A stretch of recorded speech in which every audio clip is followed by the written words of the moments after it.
Educational एक्सपोर आउ गोटे video रे आपण माननकु स्वागत। आज आमे कथा हेबा गरीब मध्यम श्रेणीर सही मेधावी पिला माननक विषय रे जो माननक पई सरकारी चाकरी वरदान सदृश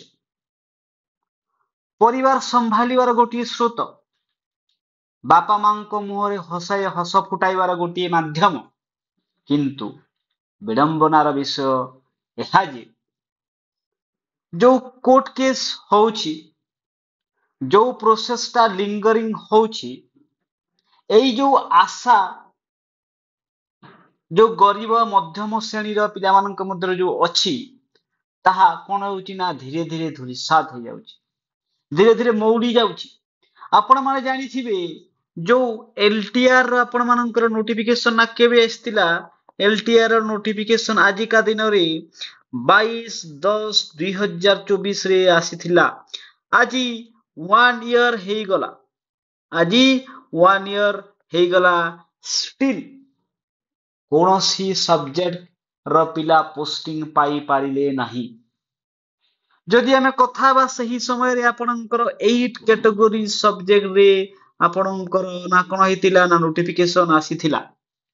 आ ए जो 8 कैटेगरी सब्जेक्ट जो नोटिफिकेशन आसीथिला वर्तमान पर्यंत मध्ये आपणकर जो ओडिया रहिला, जो आर्ट्स रहिला, हिंदी रहिला, तार जो भविष्यत कोन हेबो, तार मेन एग्जाम केबे हेबो तार ए पर्यंत डेट भी आस पाइला नाही।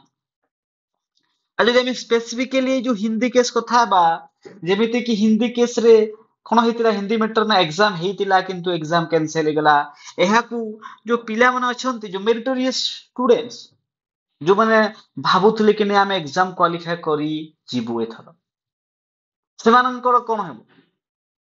यदि हिंदी केस विषय में कथा बा यार जो एग्जाम हेतिला ना कोर्ट ताकू कैंसिल कर देले आउ एहाकू पिला डबल बेंच को जीवे ना ओ डबल एस डबल बेंच को जीवो ताहा भविष्यतर कथा।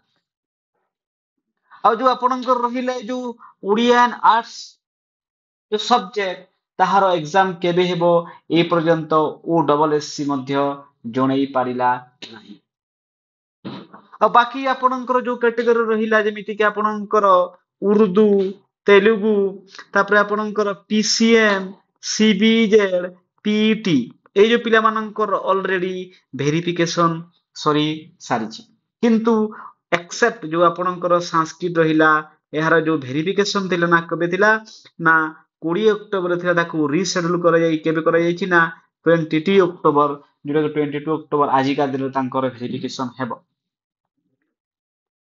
किंतु जदि हमें देखिबा ए जो 1 इयर प्रोसेस मध्ये रे कोन हैला जो एलटीआर जो नोटिफिकेशन आसीतिला तार जो आपणकर जो पोस्टिंग जोटा कि 6 मंथ रे हेबा कथा ना कोन हैला ताहा गोटिए वर्ष हे गला तार पोस्टिंग ए पर्यंत हे पारिला नाही। जो पिला माने तांको पई गोटिए सरकारी चाकरी वरदान सदृश से माने एहार जो लिंगरिंग प्रोसेस को नै कि हतबाक हे साइलेनी। आपण जानिथिबे वर्तमान समय मध्यरे मध्य एई जो कोन होउची जो माने आशा करिसंती कि हमें बहुत जल्दी पोस्टिंग पाई जीवु तांकर जो वेरिफिकेशन सरी सारिछि ना एहा मध्य सुना जाउची कि पिला पुणी केस करिवे आ एही प्रोसेस मध्य लिंगरिंग करिवे ता केते दूर पर्यंत करिवे न करिवे ताहा मु जानि नै किंतु सुना जाउची कि पिला वर्तमान मध्य ऑलरेडी कोर्ट केस करि सारिछंती ना एही प्रोसेस को मध्य लिंगरिंग करिवा पाई तांकर कोर्ट केस को मैटर रे करूछंती कोन करूछंती आमे सही मैटर को जीवा नै किंतु जो मेरिटोरियस स्टूडेंट रहिले जो माने भल भाबरे कठिन परिश्रम करूछंती जो मानक मनरे गोटी आशा अछि आमे सरकारी चाकरी करिबु सेही मेरिटोरियस स्टूडेंट मानक जो मनरे कोन चलथिबो तांकर मस्तिष्क रे कोन चलथिबो से माने पूरा भांगी पड़िथिबे। सब आमे जदि हे हिंदी केस विषय कथा बा आमे एहार मेरिट डिमेरिट को जीवा नाही। जदि आमे जस्ट कथा बा जो पिला डिजर्विंग जो पिला भाबुतला कि ना मु एथरो एग्जाम क्वालिफाई करि जीबी ना मु सरकारी चाकरी पाइबी ଆପଣ ଗୋଟିଏ କଥା ମନେ ରଖନ୍ତୁ, ଯୋଉ ସିବିଟି ଏକ୍ଜାମ ହୁଏ, ଆପଣ ଯଦି ଗୋଟିଏ ଥର ସିବିଟି ଏକ୍ଜାମ ରେ ଯଦି ଆଉଟ୍ ଅଫ୍ 100 ଆପଣ ଯଦି 95 ମାର୍କସ ରଖୁଛନ୍ତି, ନେକ୍ସଟ ଥର ଆପଣ 100 ରୁ 95 ମାର୍କସ ରଖିବେ, ତାର କୌଣସି ଗ୍ୟାରେଣ୍ଟି ନାହିଁ, ଆପଣ ଯେତିକି ବି ପଢନ୍ତୁ। ତ ଏଇ ଯୋଉ ପ୍ରୋସେସ ମଧ୍ୟରେ ଆମେ ଯୋଉ ଦେଖିବା, ଗୋଟିଏ ପଟେ ମେରିଟୋରିୟସ୍ ଷ୍ଟୁଡେଣ୍ଟସ୍ ରହିଲେ, ଗୋଟିଏ ପଟେ OSSC ରହିଲା, ଗୋଟିଏ ପଟେ କୋର୍ଟ କେସ୍ ରହିଲା। କିନ୍ତୁ ଏଇ ସମସ୍ତ ଯୋଉ ପ୍ରୋବ୍ଲେମ ର ଆପଣଙ୍କର ଯୋଉ ମୁଖ୍ୟ ଯୋଉ କିଏ ରହୁଛି ନା OSSC ର ମଧ୍ୟ ଏଥିରେ ବହୁତ ସାରା ଭୁଲ ରହୁଛି। ଯେତେବେଳେ OSSC ଯେତେବେଳେ ନୋଟିଫିକେସନ କାଢୁଛି, ସେଥିରେ ଯୋଉ ରୁଲ ରେଗୁଲେସନ ରଖୁଛି, ସେମାନେ ଯୋଉ ରୁଲ ରେଗୁଲେସନ ତିଆରି କରୁଛନ୍ତି, ତାର ପ୍ରତ୍ୟେକଟି ୱାର୍ଡ ଇମ୍ପୋର୍ଟାଣ୍ଟ। ତ ସେତେବେଳେ ସେମାନେ ବହୁତ ଭୁଲ ନିଷୁଦ୍ଧ ଭାବରେ ନୋଟିଫିକେସନ କାଢିବାର ଥିଲା। ଏଇଟା ଓଡିଶା ହିଷ୍ଟ୍ରିରେ ପ୍ରଥମ ଥର ପାଇଁ ଗୋଟିଏ ଏକ୍ଜାମ ପାଇଁ ଏତିକି ସାରା କେସ୍ ହେଇଛି। ବର୍ତ୍ତମାନ ପର୍ଯ୍ୟନ୍ତ ମଧ୍ୟ ଆପଣଙ୍କର ଯୋଉ ଓଡିଆରେ ଆପଣଙ୍କର 12 ଜଣ ଯୋଉ ପେଟିସନର ବର୍ତ୍ତମାନ ବି ରିଜର୍ଭ ରେ ଅଛନ୍ତି, ଏହାର କେସ୍ ମଧ୍ୟ ଏପର୍ଯ୍ୟନ୍ତ ସରି ନାହିଁ। ଆପଣଙ୍କର ଯୋଉ ଯୋଉ ହିନ୍ଦୀର କେସ୍, ତାହା ମଧ୍ୟ କେସ୍ ହିନ୍ଦୀ ପେପରଟା କ୍ୟାନସେଲ ହେଇଗଲା। ସାଂସ୍କ୍ରିଟରେ ମଧ୍ୟ ନା କେସ୍ ହେବାକୁ ଯାଉଛି, ନା ଆପଣଙ୍କର ପ୍ରିଲିମିନାରୀ କରପସନ କେସ୍ ତାହା ବି ଅଛି। ତ ଏଇ ଯୋଉ ପ୍ରୋସେସଟା, ଯୋଉ LTR ପ୍ରୋସେସଟା ପୁରା କଣ ଆପଣଙ୍କ କରପସନ କେସ୍ ଏହାକୁ ନେଇ ହିଁ ସରିଗଲା।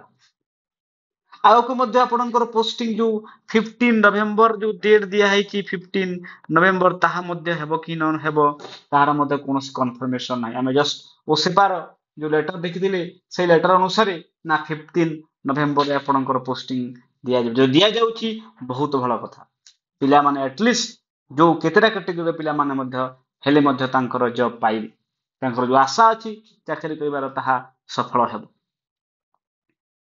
ମୁଁ ଆଶା କରେ ଏଇ ଯୋଉ ପ୍ରୋସେସଟି OSSC ବହୁତ ଜଲ୍ଦି ବହୁତ ଶୀଘ୍ର ସାରିକି ଯୋଉମାନେ ମେରିଟୋରିୟସ୍ ଷ୍ଟୁଡେଣ୍ଟସ୍ ତାଙ୍କୁ ସେ ଚାକିରି ଦଉ।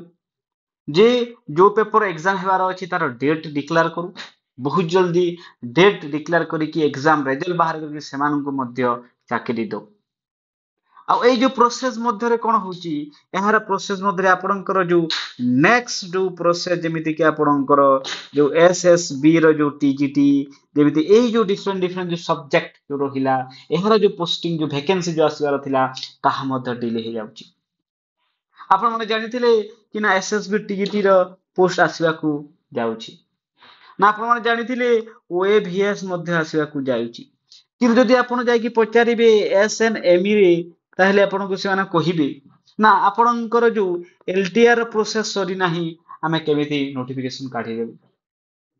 ତ ଏଇ ଯୋଉ ଗୋଟିଏ ଜିନିଷ ପାଇଁ ନା ବହୁତ ବଡ ଲିଙ୍ଗରିଂ ପ୍ରୋସେସ ହେଇ ଚାଲିଛି।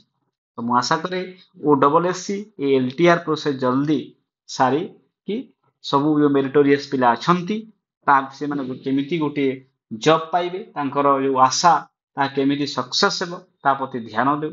ଆଉ ଯୋଉ ପେପରର ଏକ୍ଜାମ ହେଇନି, ତାର ଏକ୍ଜାମ ଡେଟ୍ ଡିକ୍ଲେୟାର କରୁ।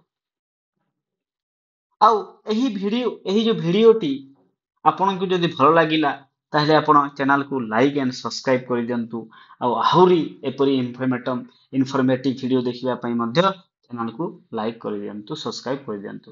ଥ୍ୟାଙ୍କ ୟୁ, ଧନ୍ୟବାଦ।